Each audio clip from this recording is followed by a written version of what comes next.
Welcome back. Junkies all 106.7 The Fan. It's KCB, Lurch, and JP. That's the foursome of right now. Happy to be joined on the Mitsubishi Electric King hotline by one of the NBA all-time greats, Hall of Famer, Dream Teamer. It's Karl Malone. What's happening, mailman?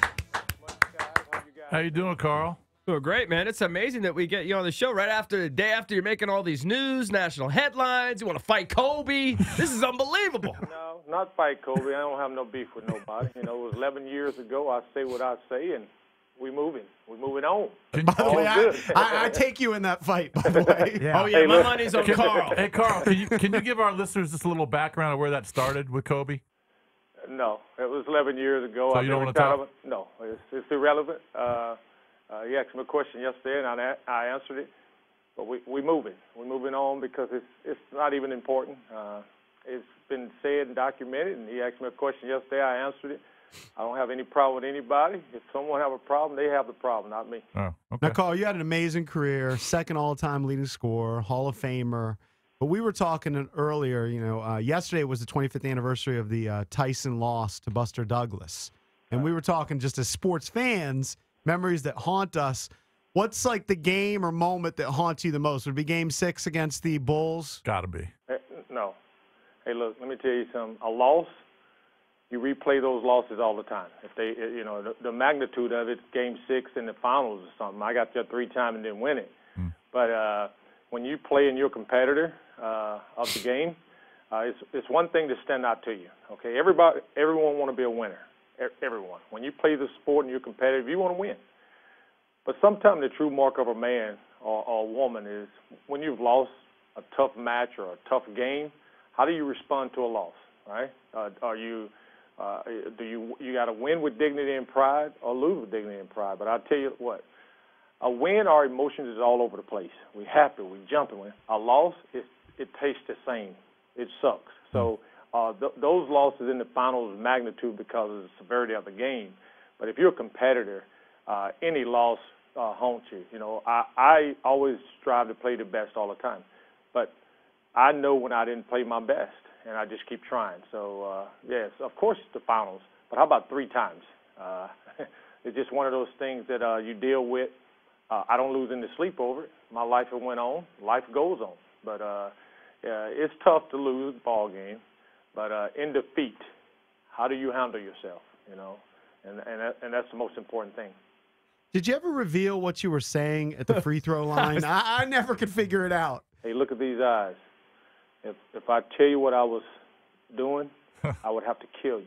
You don't want to know that. No, we don't want to know that. I can't want Karl Malone to kill me. Hey, look. We're doing a radio interview. I can't look at your eyes. I know it. But look, I'm sure with social media now, it'll get out there. So look at these eyes, okay? No, but the fact of the matter is, when you go out and you play the game, you get in a zone where you need to be, right?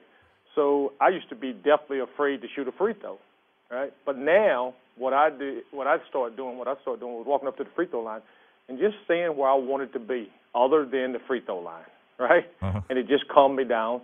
And after a while, I started playing games. I would say the same thing. Or I would just mumble my lips, and they was trying to get these guys to read it, these unbelievable guys that could read your mouth or whatever, what you were saying. So I had fun then, but it was all me just relaxing when I got to the free throw line. But more importantly, when you're playing the game of sports at any level, you want to be able to just relax and be in your elements, and that's what I always try to do when I play. I respected the game, but I absolutely loved the competition.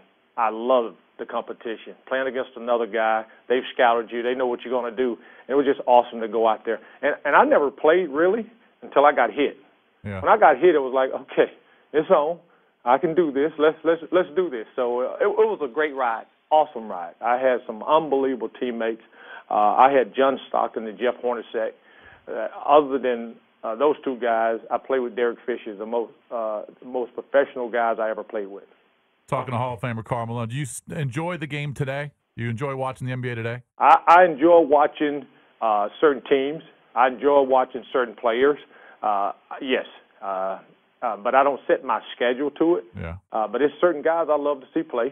I've become friend with a couple of younger guys that's got older souls, so to speak.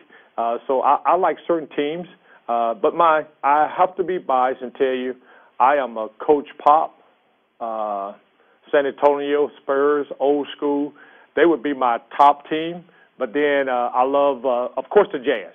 Hold on. The Jazz is my top team, okay? Right. But I'm saying, you're going to get in trouble. You're going to get in trouble. Hey, look, I've been in trouble before with them. But Right. the fact of the matter is, the Jazz, it's unspoken, right? And I play Right. with the Lakers. But San Antonio, the way they do it, the way those guys respect Coach Pop, I love it. And then you look at the Atlanta Hawks.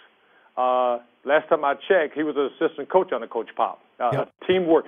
So I love watching certain guys play now, but I don't set my schedule to say, hey, it's one game that I kind of set my schedule this year to see how it went. And that was when Cleveland went to Miami. Right. I said, you know what? I want to watch that game. And I wanted to watch that game just to see how certain players were. I really was curious to see how LeBron was going to play and his demeanor. So I watched that game, but I didn't set my schedule to it. I am a fan. I'm a fan of sports. I'm a fan of guys that attempt to do it the right way. But I'm a fan of guys that work their butt off before the lights come on, before cameras. Those are the guys I like to see playing. So I have some favorites I really like. Can you talk about that dream team experience a little bit? What those practices were like, and then about that sort of that infamous scrimmage or whatever you want to call it with those college guys, I think led by Bobby Hurley and the boys, where they allegedly beat you. And I read later where some guys are saying that Chuck Daly kind of threw that game sort of on purpose to motivate you guys. Well, let me just say this. Yeah.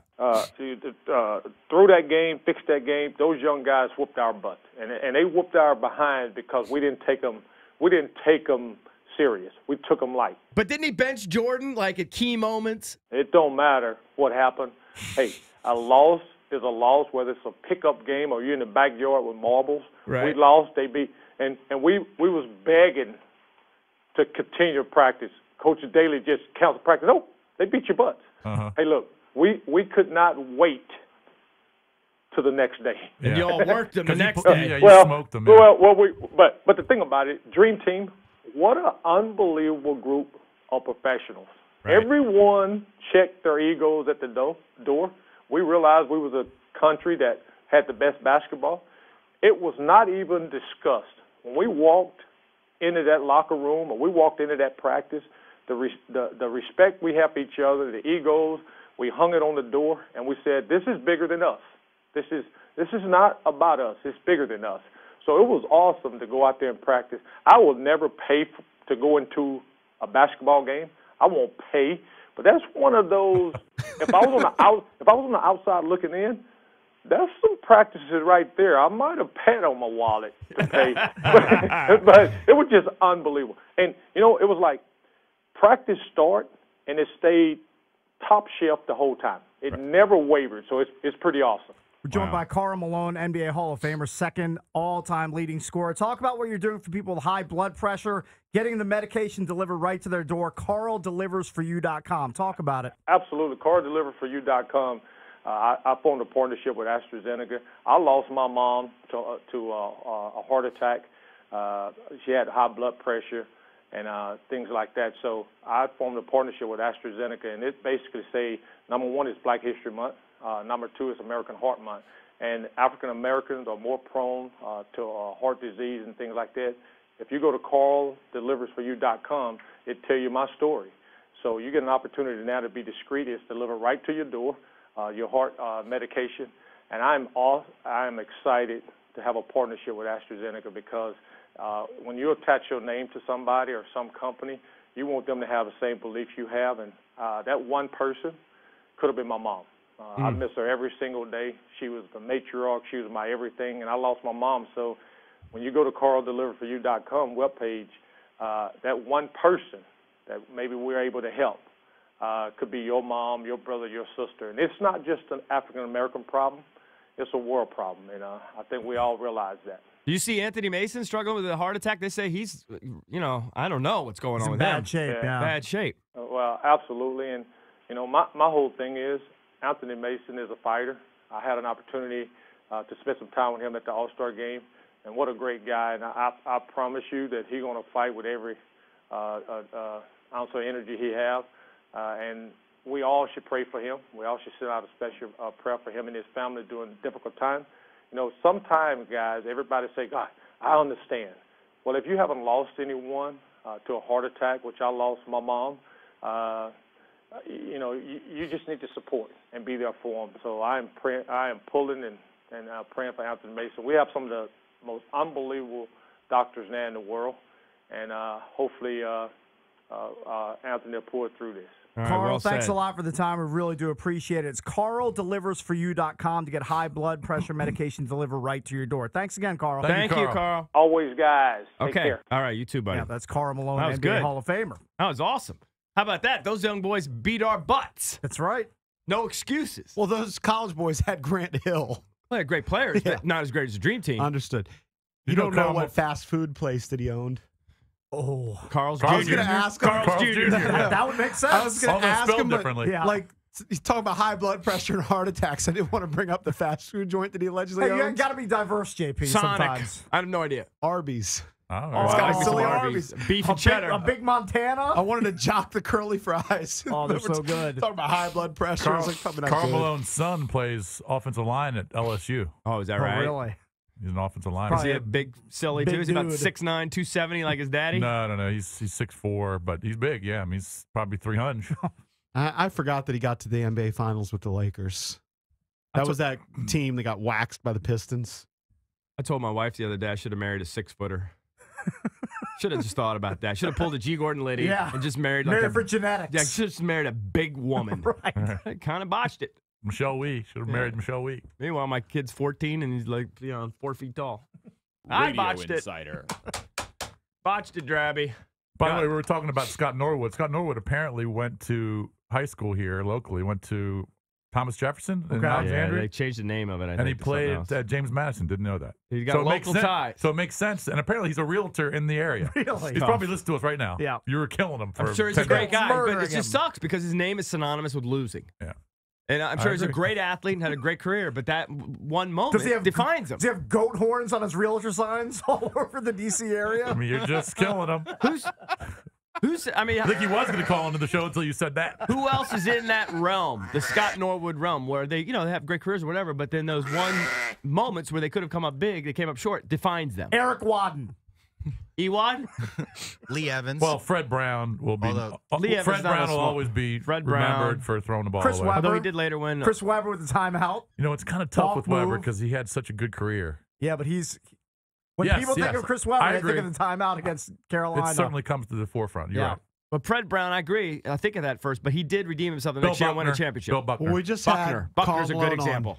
who, of course, was in the NBA Finals against the Bulls twice. Craig Elo I think getting here's a punked by guy. Jordan. See, he went with Craig Elo. I was going to go Brian Russell.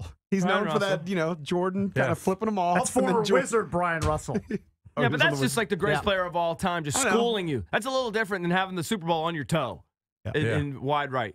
Makeable kick. Yeah.